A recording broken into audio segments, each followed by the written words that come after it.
I guess we're live. Um, I don't know how many of you have read the title or read the description. I hope that you do, uh, because we're going to be discussing a topic here that I feel kind of called upon to discuss. I've been watching a lot of videos lately. Um, it's amazing where algorithms take you if you let them. And it's amazing where life will take you too. But this morning, and it's really a beautiful morning where I am right now. The sun is out. Uh, it's not as hot and humid and oppressive as it has been over the past week. But this morning, I got up a few hours ago, had a little breakfast,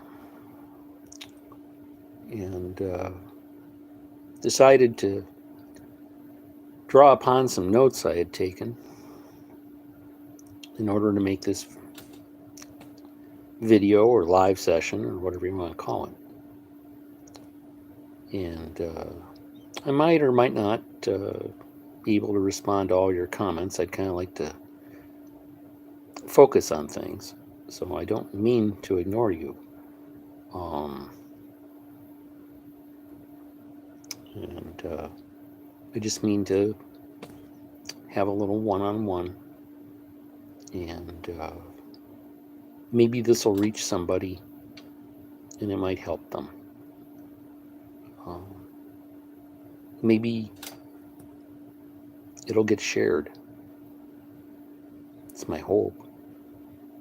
Maybe in the midst of all the chaos and confusion in the world right now, you know, if we focus on this, maybe we can begin to turn things around. So, the title of this is The Components of Love. And the reason it's called The Components of Love is because in North America, at least, we tend to break these things down into, instead of being components of love, being types of love. But I don't believe that's correct.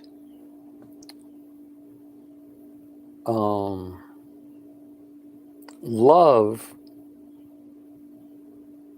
consists of all of these things, not just a few of them. We use the word love as a very broad term to describe all these different components and then break it down. What I'm trying to put forth here is looking at all these components and bringing them together before we use the term love. All right. Now, we're going to start through this by first looking at the kind of loves that are basically described in the Bible. Now, I'm no expert on Scripture, but I've gone through the Bible a few times, and we're going to start with these four, but there's a lot more to it. All right.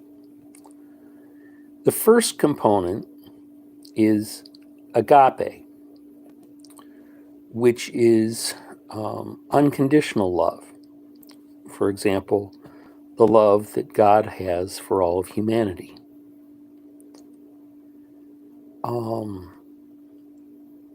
The second component of love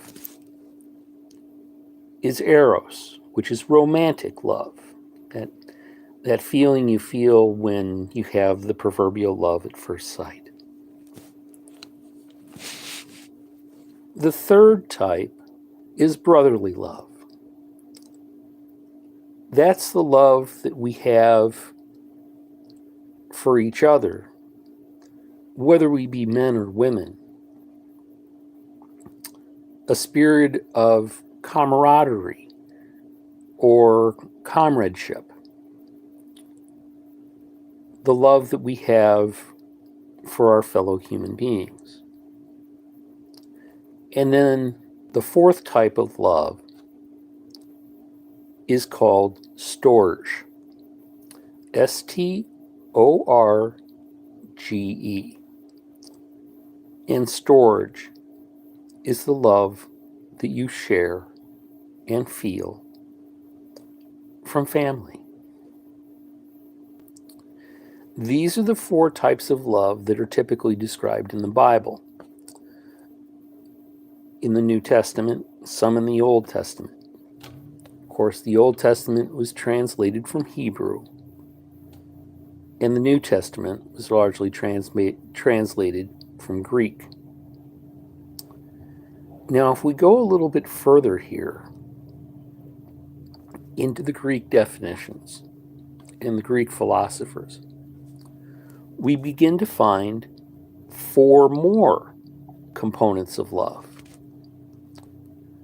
These components are a little different, but they're just as important as the first four. The first is pragma. Pragma. And pragma is aspirational in that it's enduring and it's built over time. This is the goal that young people should have when they're looking for love. Once they've found each other, they should begin to build their relationship aiming for pragma, that enduring and lasting love. It's a very beautiful thing if you've ever seen it. The next is ludus, Ludus, which is playful love or flirtation. And how can I put it? It's fun. There's no harm intended in it. It can be that little rush that you feel, that little blush that you feel when your eyes meet someone, when you pass them or come into contact with them. It can be a little teasing, a little chasing. Sometimes it can even, between men, or in couples even, take the form of self-depreciation and sarcasm. Especially when it's self-depreciation and sarcasm at the same time. When you're sarcastic about yourself. Well, you're listening to me. How low can we go, right? But yeah, it's that kind of love. And then there's philautia, I believe is how it's pronounced, and I could be wrong on that. It's spelled Philautia,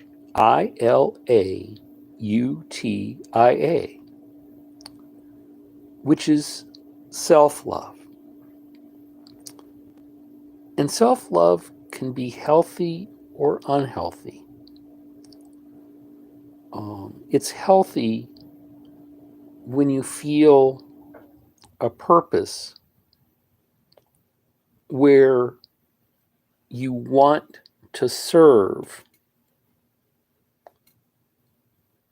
God, not be God, not be like God, but to serve God as a subject would serve their Lord and King. It can be unhealthy when we think of only serving ourselves. And then there's mania. And I know a thing or two about mania, which is obsessive love, and it's potentially harmful. It can be potentially harmful to yourself, and it can be potentially harmful to others. We all go through bouts of mania. The important thing is that amongst these 8 components of love that I've just described, that we look at ourselves and we look at those around us to see if we and they are balanced in the moment amongst, with these 8 components. We're not perfect. We're human. We're always going to find ourselves lacking in any given moment in any of these components, unless we are quiet and still.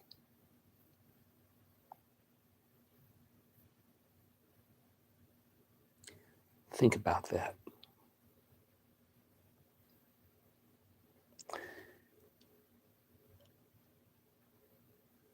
So let's go over this again.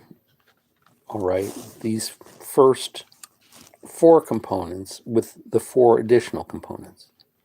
We have agape, which is unconditional, eros, which is romantic, philia, which is brotherly or sisterly or amongst our fellow humans, storge, to and from our families, pragma, the enduring, ludus, which is playful,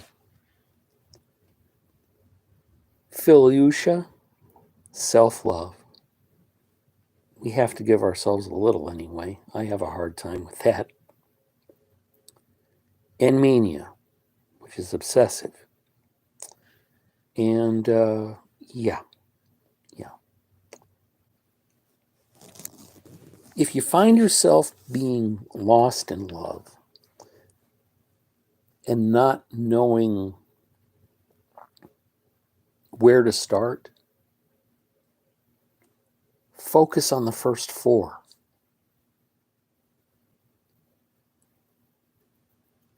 Those are the most important.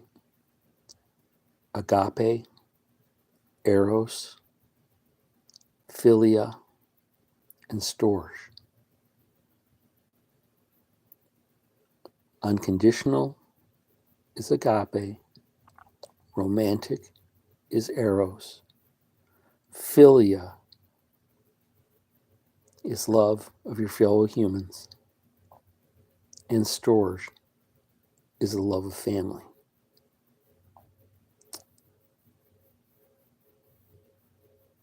Even if you don't get along with your mom and dad, I have a lot of experience with that.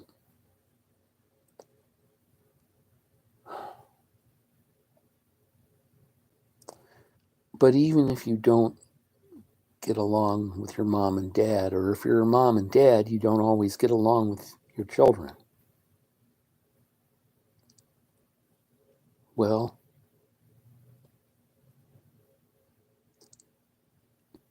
without a mommy and daddy, children can't happen. And without children, there can be no mommies or daddies either. There has to be agape in that storage. It has to be unconditional, both ways.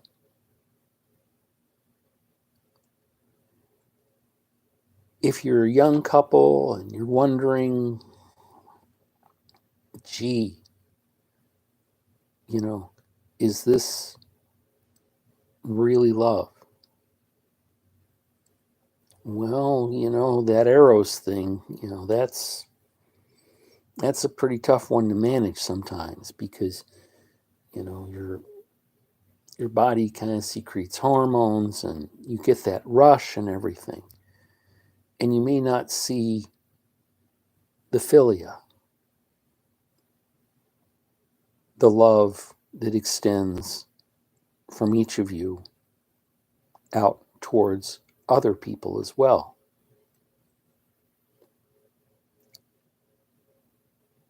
So it's a moving thing. It's a living thing, love is.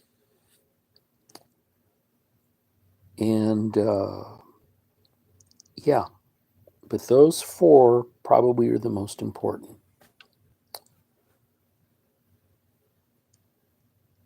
So if you're a young couple and you focus on those four,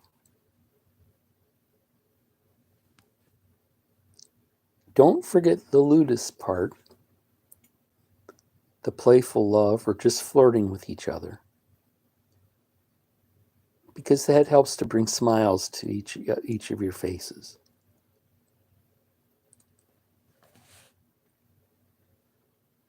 Don't forget to practice a little bit of the philautia, the self-love, because that helps to keep you grounded as you focus on the agape, the unconditional love that not only we receive from God, but that we hope to reflect back towards God.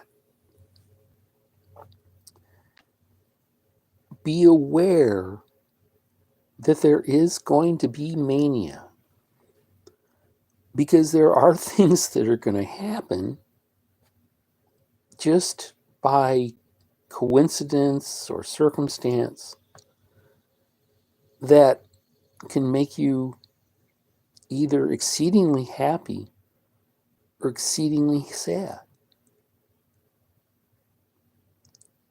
And when you find yourself in those moments,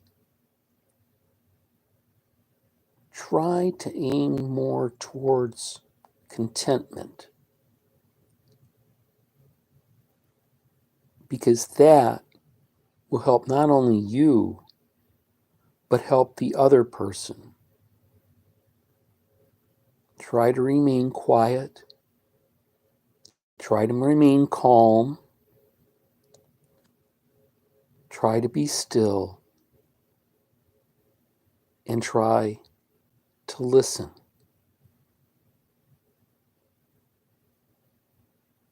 Not talk. Listen.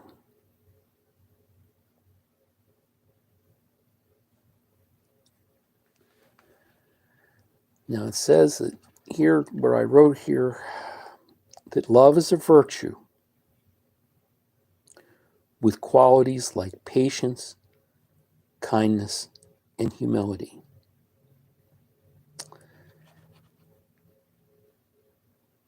And it's true.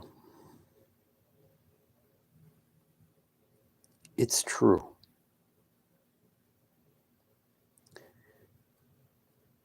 If we take those virtues if we take those practices and apply them to all these components of love, then our hearts become more well-rounded.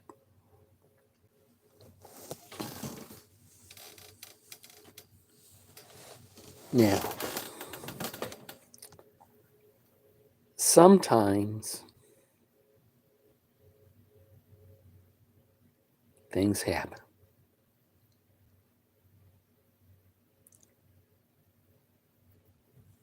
Sometimes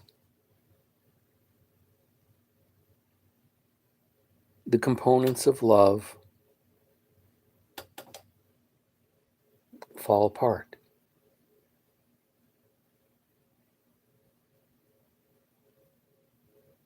Sometimes it can be the fault of one individual in the relationship, be it a couple or in a group. Sometimes more than one or all.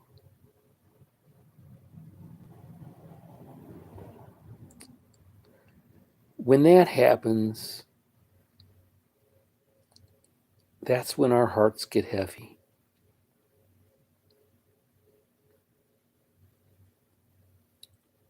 That's when love can get to be a kind of a burden.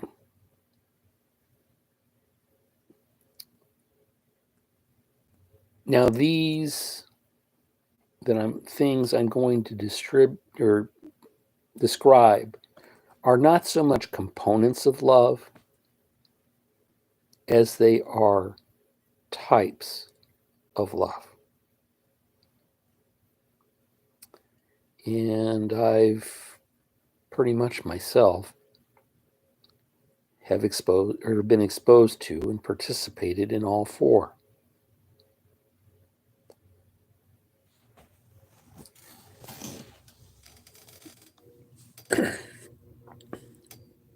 The first one is forbidden love. Now, forbidden love can be kind of, how can I put it, kind of hard to describe, because a forbidden love can be something that is, kind of the Romeo and Juliet type of a thing. You've got two families that don't get along. You could have cultural differences where your cultures don't get along. You can even have political differences. I mean, I made a couple of videos maybe about the fellow up in Canada who's now, or last I knew, was unable to cross the border and go back to New Hampshire, where his partner and children lived, because he was a Canadian and they're Americans. And because of things that he had done in his past, well, Custom and Borders Protection said, nope, can't come in. So yeah, politics can enter into it.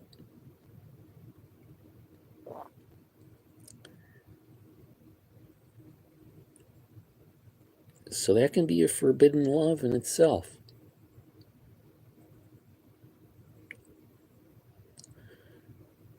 Another kind of love or type of love is complicated love. Complicated love is pretty much just what it says it is. It's complicated. It's when one person or the other doesn't confront in themselves their own shortcomings or their own imbalance in the components of love that we described earlier.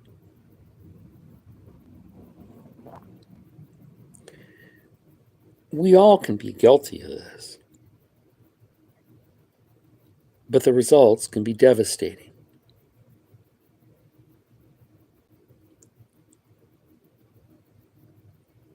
It's not a fault in the person that makes love complicated. It's simply that there's things they haven't worked through yet. And this doesn't happen with just young people. This happens with people of all ages.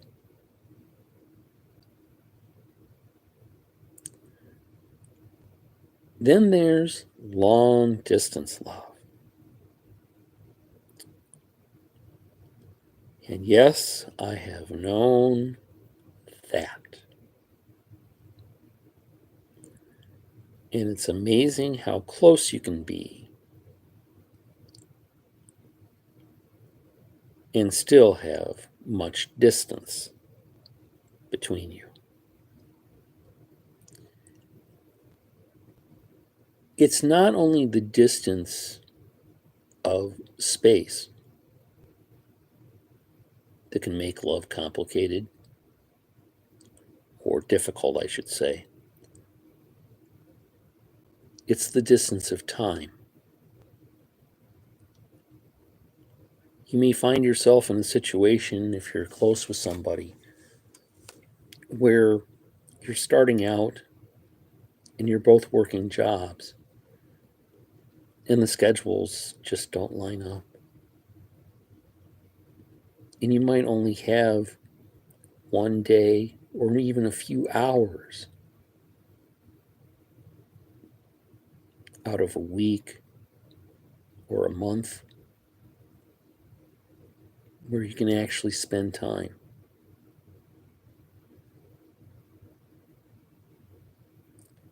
When you combine long distance love with complicated love, it can be especially devastating.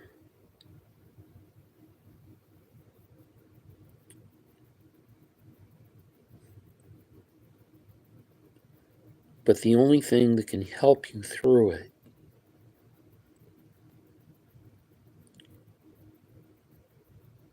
is when we practice the virtues of patience, kindness, and humility.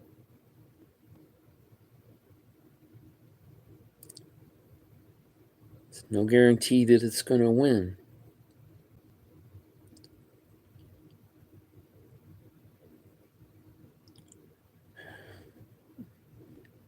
But yeah, it can be quite painful when it doesn't work.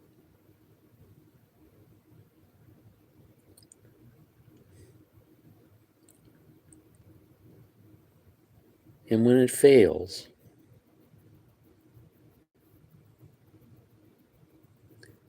and it could fail for any number of reasons. Sometimes you're kind of stuck with what's called unrequited love. That's the love that flows from one individual towards another, but is not acknowledged or reciprocated.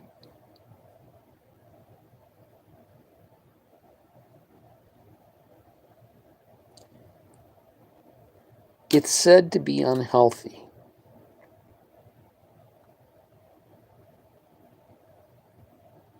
And I believe it is. Unless that in that unrequited love, which is not necessarily romantic, but is more focused on the other forms. The desire for the other person to have agape and romance, eros and philia and storge and pragna and ludus and philiusha, and a little bit of mania with somebody else, just because you know you're not the right guy for her.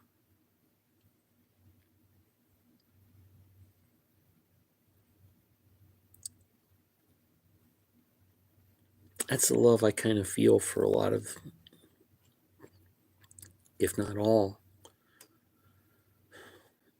the women I've known in my past. I wasn't the right guy. I get it.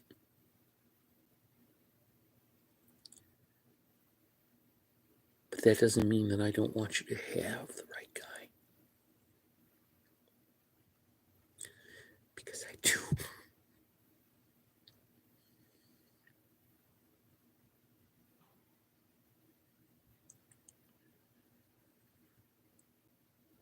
I know that there's a couple of women I've known out there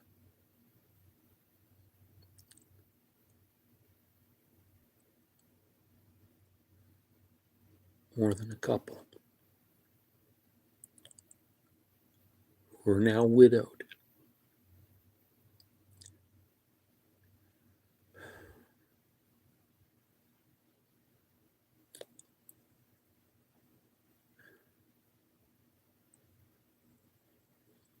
I don't know if anyone can imagine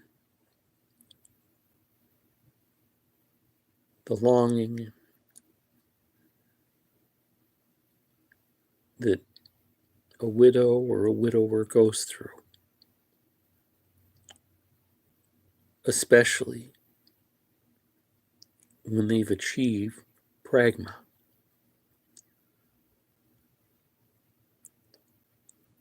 that component of love that is enduring and built over time.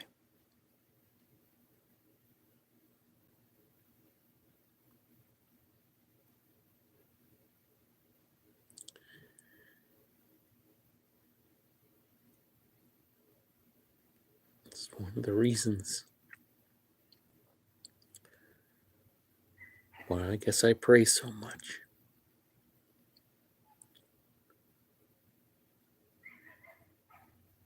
For the women that I've known in relationships in my past.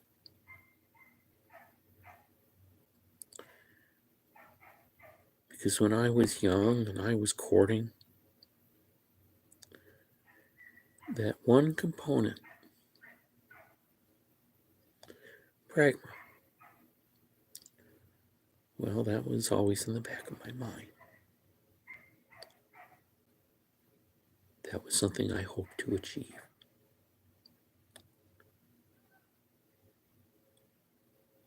And the desire to achieve it, that component, should be everyone's focus.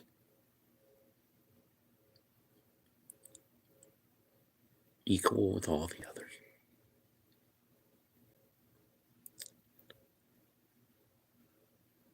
So, that's about it. I'm looking at the comments here. And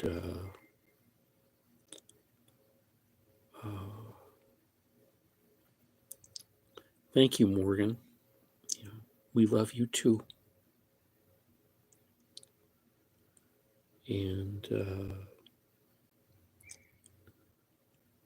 Ann McCauley said hi. Hi, Ann. And the Night on VR said hello. And so did Sportsmine 4533. And Danielle asked how our day's been. I'm just glad to have shared it with all of you for a little while. And I hope that some of this registers. And I wish you would have hung around a little bit longer. There's nobody watching now. But I wish you would have hung around a little bit longer so that we can delve into this. But maybe someone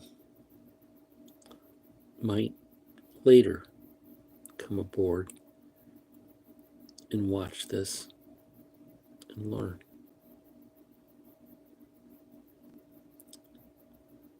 Yeah.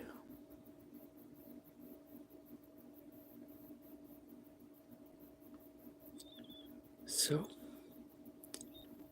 I suppose that's going to be it for today. It's a beautiful day outside here. We're so blessed to have it.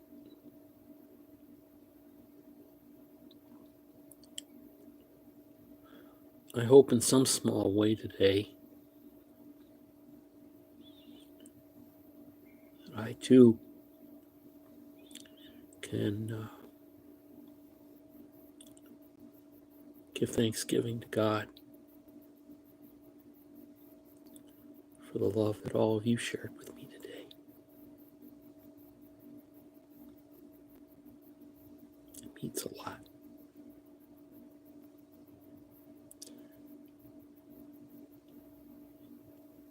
It means a lot more than you know to me. And I know it means a lot to God too.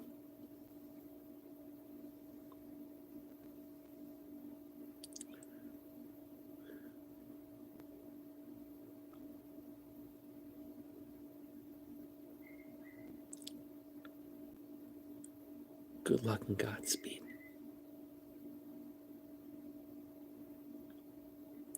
Hope to see you around town.